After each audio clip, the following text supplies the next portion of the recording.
Hello, my name is Bart van der Heide. I'm the director of Museon. I'm here with Elena Bini, head of collections, and Andreas Hapkemeyer, head of research. Together we'll give you a short introduction of our new exhibition, Here to Stay. Similar to many of our colleagues in the field, also Museon cannot ignore the constraints imposed by the ongoing pandemic. Nevertheless, we here at Museon have been working hard on a major part of our core business, which is of course the collection. The exhibition Here to Stay features exclusively new donations, long-term loans, and promised gifts. On the one hand, it's a generation of artists that were active in the first decades of this century, and on the other hand, a collection of conceptual artists who were active in the second half of the last century. For these artists, making a finished work of art was not necessarily the end product. For them, it was much more important to expose the influences that shape the way we experience, but also judge art.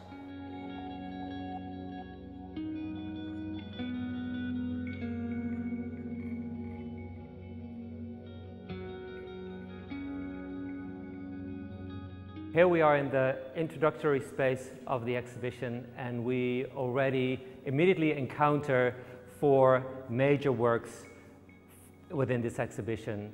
From 4 artists, Roman Ondak, Snyder, Jimmie Durham. And through the window we see this magnificent installation by Natasha Sadr-Hagiyan. This is a work by Roman Ondak called Plak, Virtual Museum for Contemporary Art, and as you can see, it basically spells it out for us. The artist is known to be drawn to the overlooked aspects of the art context, the art world, in order to expose it through its operative mechanics. A very strong work, in my opinion, which also leads to the next work, because this work is actually called Exhibition, and it's by Snyder. So what these works tell us together is that no institutional context is neutral. We might experience artworks in a museum in white spaces, completely isolated, so we can experience these works uninterfered. However, there are many influences that still shape our experience. A great example of that practice is, of course, in the work of Jimmie Durham. And we have here a fantastic sculpture by him called Ghost and a Machine.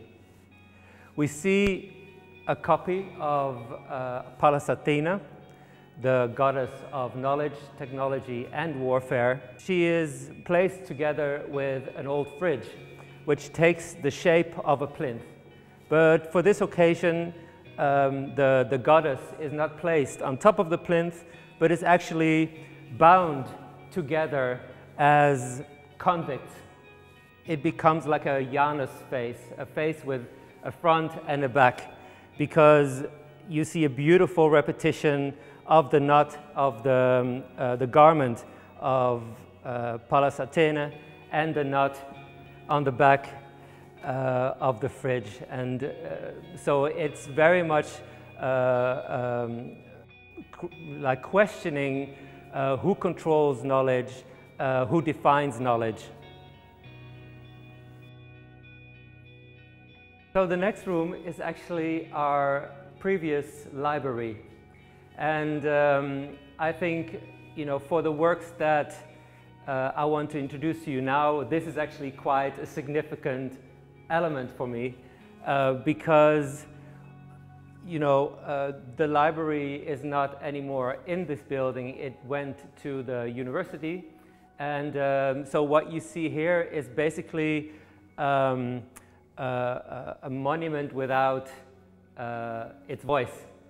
And that is exactly also a theme that is central to this work by David Maljkovic, retired form.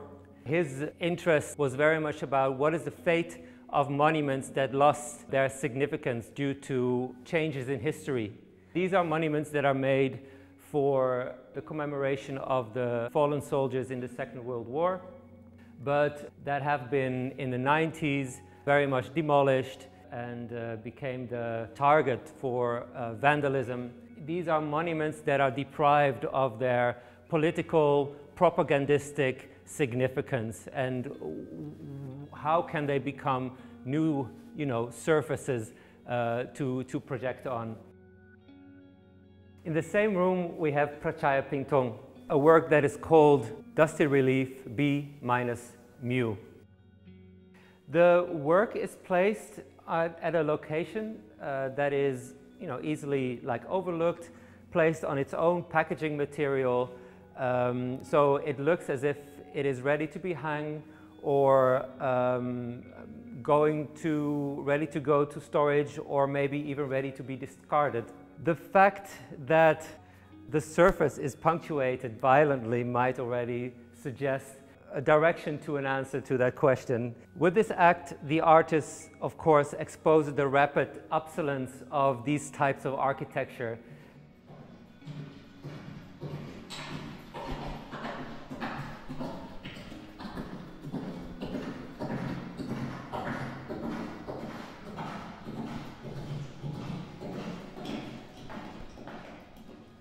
So this installation is by the artist Natasha Sadir Hagigian, and she is known to really question the role of the artist within the institutional setting, and of course its aura of authenticity that is very much connected to it. She is therefore working a lot with aliases. So this Robbie Williams is one of these aliases and collaborations. And what is also very beautiful is that on the back of this curtain you see all the names of everyone who was involved in realizing this work. In the first room you hear a galloping horse, and in the second room you see a continuation of that narrative in this parkour of obstacles. So it very much represents this artistic practice as something quite coded, controlled, and maybe even within the institutional field, superfluous. Every time this installation needs to be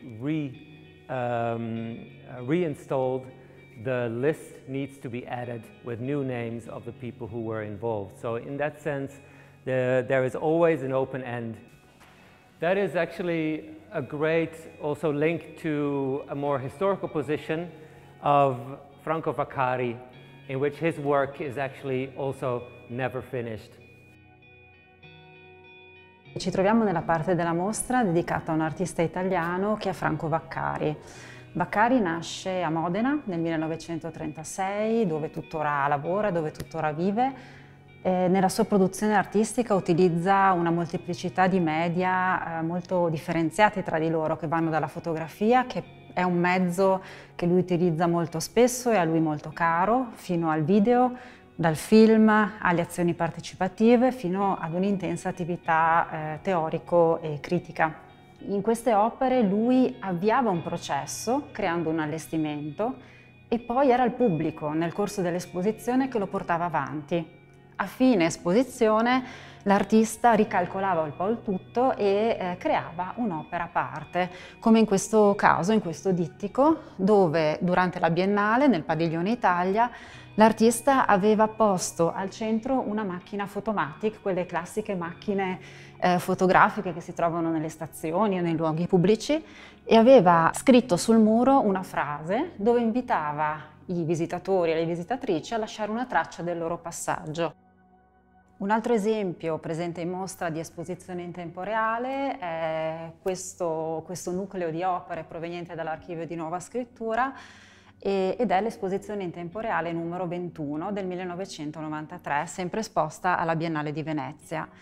Vaccari cosa aveva pensato di realizzare? All'interno della Biennale, in una sezione un po' di passaggio, aveva creato una stanza un luogo di riposo, un luogo di relax, un vero e proprio bar funzionante. Aveva dato anche un titolo a questo bar, ovvero Bar Code, Code Bar. All'interno dei tavolini, delle abat-jour, una luce soffusa, dei distributori automatici di bevande, ma tutta questa zona un po' di relax era poi invitava i visitatori a riflettere su un caso politico in realtà molto impegnativo per il periodo, che era il caso appunto dell'attivista italiana Silvia Baraldini, che era condannata negli Stati Uniti nel 1983. Una scritta multilingue sotto l'immagine della Baraldini faceva riflettere non solo sul caso politico, ma anche sui meccanismi del mondo dell'arte.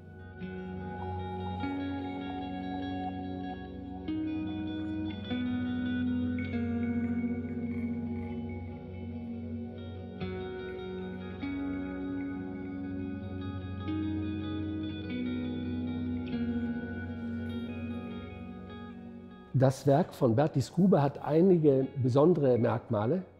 Das erste Merkmal ist, dass es immer ansetzt bei ganz alltäglichen Dingen. Weiters ist es gekennzeichnet von langen Prozessen, die oft über Jahre hinweg laufen, und von der Kooperation mit anderen Leuten und vom Austausch mit anderen Leuten.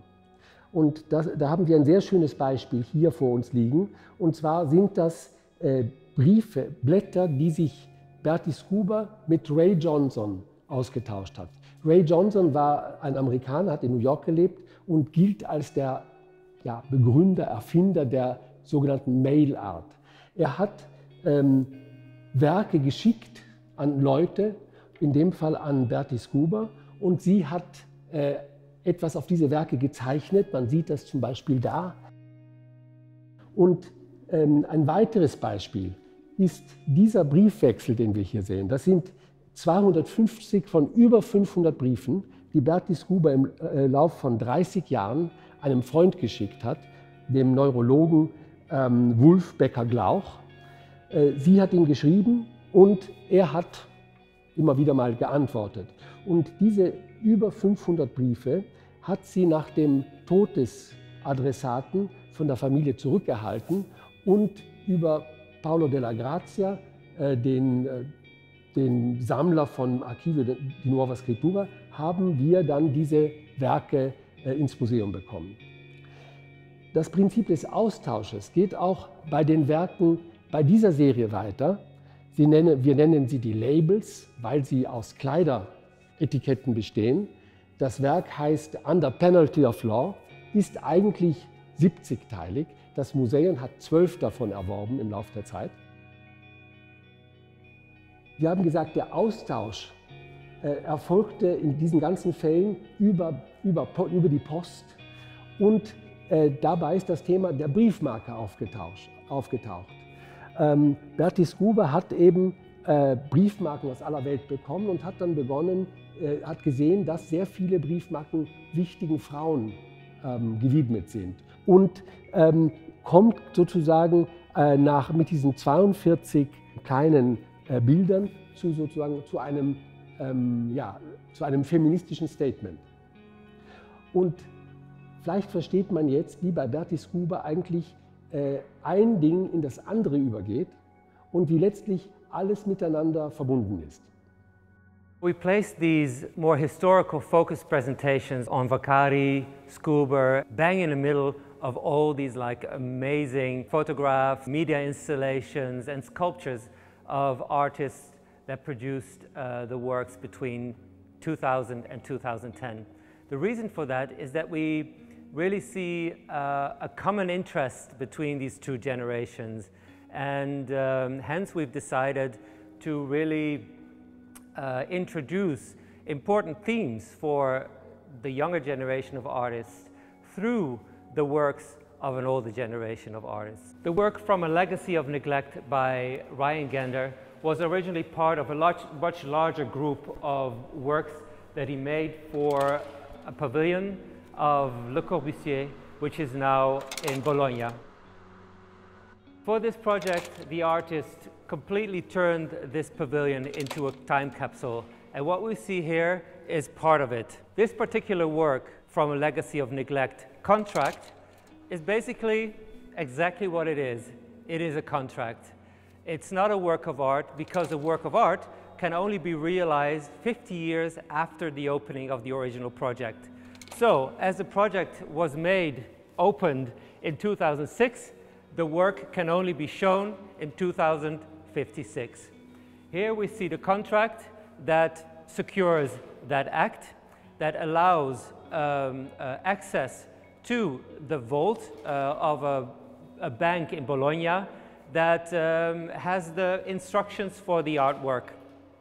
On the slideshow, we only see registration, a document of the act of signing the contract at the notary. So, Hands by Sven Sachsalber is also another example of an artwork which can only be made finished in collaboration. So, here we see a giant jigsaw puzzle of The Birth of Adam by Michelangelo. It's a work that he made together with his father in New York on the occasion of Performa. It's a festival for performance art.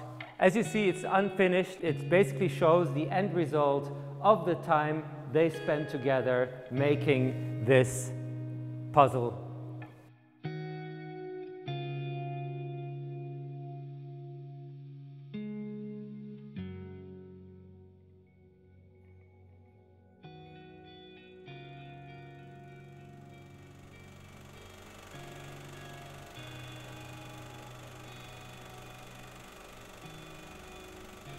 Hier befinden wir uns im Bereich der Poesia Visiva.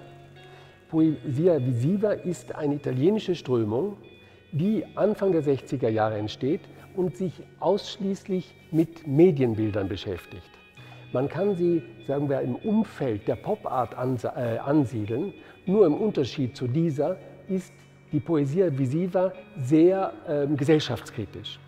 Wie lang dieser Impuls anhält, kann man bei Nanni Balestrinis Werk Tristanol sehen, ein Film, der 2012 auf der Documenta vorgestellt wurde und der ausschließlich Fernsehbildern besteht, die auf digitalem Weg immer neu gemischt werden. Da kann man sozusagen die Aktualität sehen.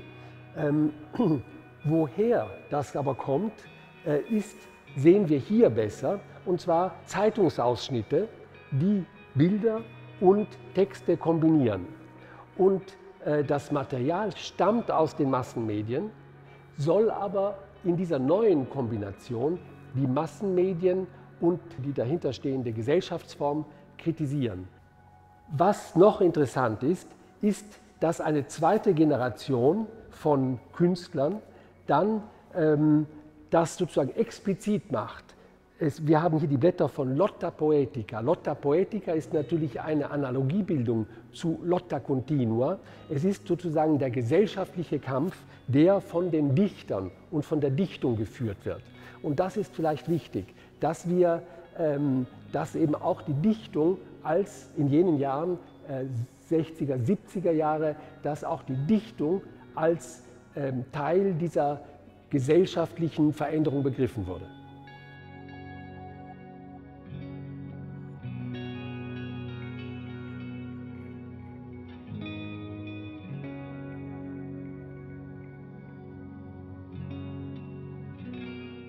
Many thanks for following us through this tour, through the exhibition. We really hope you'll have a chance to also visit the exhibition in person in the future. We will close this tour in an empty space that we've reserved for new donations that we will hopefully acquire throughout this exhibition. It's in a way like a metaphor for a new start, looking into the future, but also a message that building a sustainable future for a museum through collecting and collection research is, of course, an ongoing practice.